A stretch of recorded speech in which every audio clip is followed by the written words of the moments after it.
नमस्कार, मैं हूं नीलू। तो वक्फ कानून को लेकर आज सुप्रीम कोर्ट में सुनवाई होनी है, लेकिन ठीक उससे पहले बंगाल की मुख्यमंत्री ममता बनर्जी ने बहुत सारी बातें कही हैं, खास तौर पर सरकार को लेकर, केंद्र सरकार को लेकर। उन्होंने कहा कि केंद्र सरकार बहुत जल्दी मचा रही है वक्फ कानून को लेकर।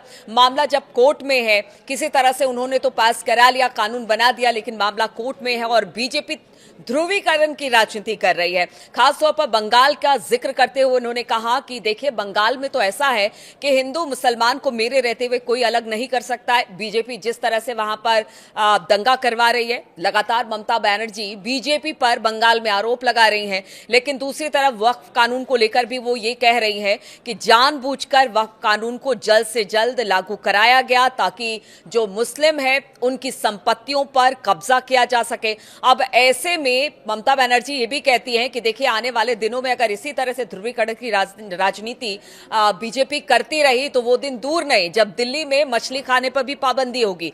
तो इस तरह के बयान ममता बनर्जी की तरफ से अब आ रहे हैं। कल अगर बात की जाए, योगी आदित्यनाथ ने कहा था कि बंगाल का मुर्शिदाबाद जिस तरह से जल रहा है, वैसे में ममता बनर्जी चाहती ही नहीं कि वहां पर शांति हो, और ऐसे में उन उपद्रवियों पर कह सकते हैं कि उन्होंने साफ तौर से कहा कि लातों के भूत बातों से नहीं मानते। अब ममता बनर्जी ने भी खुलकर बीजेपी पर और केंद्र सरकार पर, बंगाल और पूरे देश भर को लेकर अब अपने बयान दिए हैं, चाहे वो वक्फ को लेकर बयान हो, उस कानून को लेकर बयान हो, या फिर जो इस वक्त स्थिति बंगाल में है उसे लेकर ममता बनर्जी ने साफ तौर से केंद्र सरकार को भी और बंगाल बीजेपी को भी बहुत सारी बातें कही है। उन्होंने कहा है कि जानबूझकर बंगाल में आज जो स्थिति है उसे खराब करने की कोशिश की जा रही है। मेरे रहते हुए बंगाल में कभी भी हिंदू मुसलमान अलग नहीं होंगे और मैं यही चाहती हूं कि यहां पर शांति बरकरार रहे।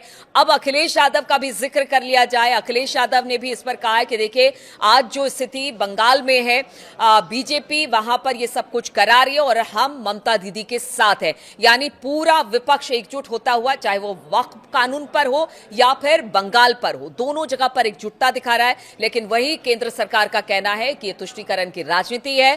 बीजेपी यही चाहती है या केंद्र सरकार यही चाहती है, चाहे वो वक्फ कानून को लेकर हो या बंगाल को लेकर, वो यही चाहती है कि मुसलमानों का भला हो, मुसलमानों का जो रहन सहन का स्तर है वो ऊपर उठे, और उन्हें जिस तरह से लगातार लूटा जा रहा था, वक्फ का कानून अब उसे बना दिया गया है। ऐसे में जो गैर कानूनी तरीके से संपत्ति अर्जित वक्फ में ने की है उस पर रोक लगेगी। तो राजनीति इस वक्त बहुत जबरदस्त तरीके से आगे बढ़ रही है, बंगाल से लेकर केंद्र तक, यानी दिल्ली तक ये राजनीति दिखाई दे रही है। राजनीति हिंदू मुसलमान और वक्फ को लेकर हो रही है, और आज खास तौर पर जब सुप्रीम कोर्ट में सुनवाई हो रही है तो कहा यह जा रहा है कि क्या इस कानून पर सुप्रीम कोर्ट रोक लगाएगा।